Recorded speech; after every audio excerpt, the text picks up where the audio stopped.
নমস্কার, কেমন আছেন সবাই? এসএম ব্লগ উপলক্ষে সবাইকে স্বাগত। তোমাদের বন্ধু আমি শুভ। তো বন্ধুরা সবাইকে জানাই গুড মর্নিং, হ্যাপি থার্সডে। বন্ধুরা,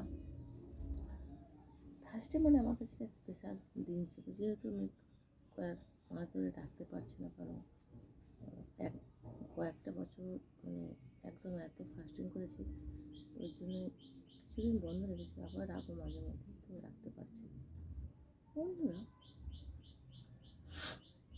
আমি প্রতিশোধ নেই না, অবহেলা পেলে কথা বলাই বন্ধ করে দিই, দূরত্ব বাড়িয়ে দিই, কারণ আমার প্রতিশোধ নেওয়ার মতো ক্ষমতা নেই। আমি কারোর প্রতিদ্বন্দ্বিতা হতে চাই না। যেখানে অবহেলা পাবো সেখানে গুরুত্ব কমিয়ে দেবো, কথা বলা বন্ধ করবো, এটাই ভালো না? বোবার কোনো সত্য থাকে না, সে শোনেও না, বলেও না, দেখেও না,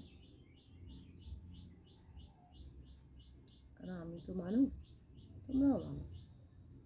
জানি না কার কীরকম অবহেলা গায়ে লাগে, কিন্তু কী করা যায়? সবসময় তো সব কিছু আমাদের মতো করে হয় না।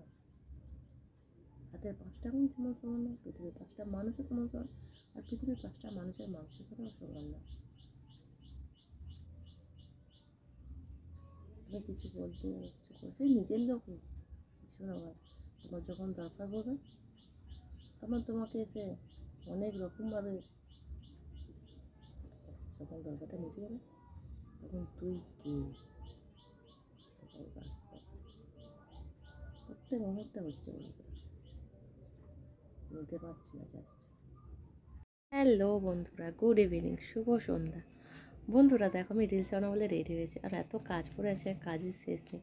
সন্ধ্যেবেলা গিয়ে মানে ছাদের থেকে জামা কাপড়গুলো তুলে আনলাম, এনে তারপরে খাবার জল আনলাম, ঘরে ধূপবাতি দিলাম। এখন অনেকগুলো বাসন আছে, সেই বাসনগুলোকে মানে সামাটবো, মানে রাখবো জায়গা মতো। ট্যাঙ্কে জল ভরবো, বালতিতে জল ভরবো, তারপরে রান্না করবো। কাজের বন্ধুরা শেষ নেই, মানে কাজ করতে করতে মানে সময় কভার হয়ে যাচ্ছে। কখন রিলস বানাবো, কখন কী করবো, সেটুকুই আমি টাইম পাচ্ছি না, বলো, তার মধ্যে দিয়েও করছি। তো চলো, এখন পুরো ফেলা ফেলা হয়ে আছে সব আমার বাইরে টেবিলে, গ্যাসের টেবিলে সব গোছাবো। গুছিয়ে এখন এই রিলস বানিয়ে নিয়ে আমি যাবো ট্যাঙ্কে জল ভরতে। খাবার জল এনেছি, খাবার জলটাকে পাল্টাবো জারে, মানে জারে আছে, যেটা নিয়ে আছে, ফিল্টার আছে, ফিল্টারে ঢালবো, ঢেলে ট্যাঙ্কে জল পরবো, বাসনগুলো সামারবো, তারপরে ভাত বসাবো। এত কাজ বন্ধুরা, কাজের কিন্তু শেষ নেই। আমি কাজ করে জাস্ট উঠতে পারছি না। তোমরা কি আমার মতো এরকমই আছো গো, এত চাপে? আমি কিন্তু প্রচণ্ড চাপে আছি বন্ধুরা, কাজ দেখলেই আমার ভয় পাচ্ছে, ভালো লাগছে না জাস্ট করতে। তো যাই হোক, চলো, করতে হবে, মিলছি আবার। হ্যালো বন্ধুরা, তো দেখো এই সবে রান্নাবান্না এখনও হয়নি, মানে জাস্ট করেছি। কি রান্না করেছি সেটা তোমাদের দেখায়। কি রান্না হচ্ছে আলুর দম, ঠিক আছে, নিরামিষ আলুর দম। আর কী করেছি বলো তো বন্ধুরা, আমার একদম পছন্দের, একদম দেখো, লাচ্ছা পরোটা করেছি, ঠিক আছে, অনেকগুলো পরোটা করেছি, 4-5টা পরোটা, আর সাথে আলুর দম। রোজ রোজ তো ভাত খাই, তো আজকে আর ভাত খেতে মন চাইল না, ওই জন্য একটু আলাদা কিছু বানায়, ওই জন্য পরোটা বানাচ্ছি, লাচ্ছা পরোটা, খুব সফটলি, আর আলুর দম, ঠিক আছে। একদম খেতে কদিন ধরেই খুব মন চাইছিলো যে একটু লাচ্ছা পরোটা বানাই, তাই জন্য একটু পরোটা আর আলুর দম বানালাম, ঠিক আছে। কার না চাই বলো, সবারই চাই একটু জিভ আলাদা আলাদা কিছু খেতে, আমারও মন চাইলে একটু আলাদা আলাদা খেতে, তাই বানিয়ে ফেললাম লাচ্ছা পরোটা, আর সাথে আলুর দম, নিরামিষ আলুর দম, ঝাল ঝাল স্পাইসি স্পাইসি। আবার তো জিভে জল চলে আসছে বন্ধুরা। লাচ্ছা পরোটা আমি খুব ভালো বানাই, বিশ্বাস করো, আমি খুব ভালো বানাতে পারি লাচ্ছা পরোটা, ঠিক আছে। আমি রান্নাটা খুবই ভালো বানাই, আর আমার খুব পছন্দের রান্না আমি করি, ঠিক আছে। তো কী করবো, একা মানুষে যা চাই তাই, ঠিক আছে। তো ওই জন্য বানিয়ে ফেললাম লাচ্ছা পরোটা, আর সাথে নিরামিষ ঝাল ঝাল আলুর দম। কে কে খাবে চলে এসো, ঠিক আছে। চলো, মিলছে আবার, হোক সবজিটা, দেখা হচ্ছে। যার যোগ্যতা যত কম, তার অহংকার তত বেশি বন্ধু। তোমার কি সেরকম অবস্থা বন্ধুরা? এটা কিন্তু সত্যি।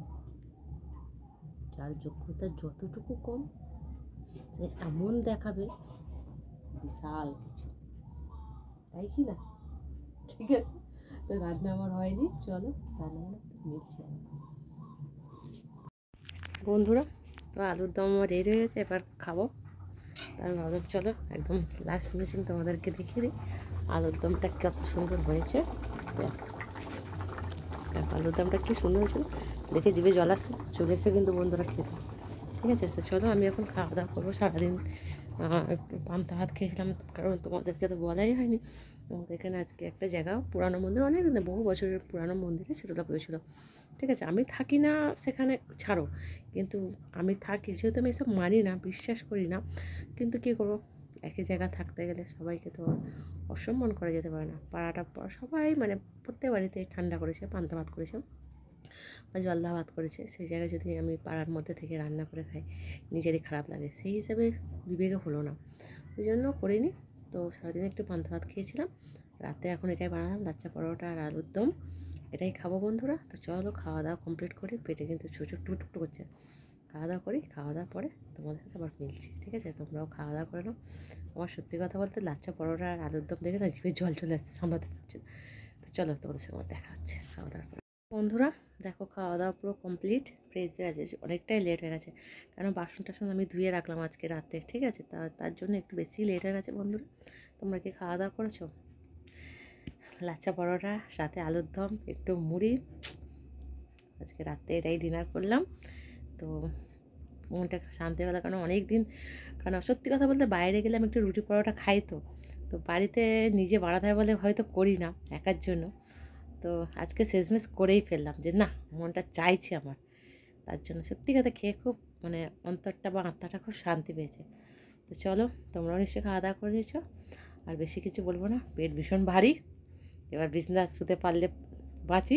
তো যাই হোক, মিলছে আবার নতুন একটা দিনে, নতুন একটা সময় নিয়ে, নতুন একটা ব্লগের সাথে। তোমাদের বন্ধু আমি সুপ্রভা।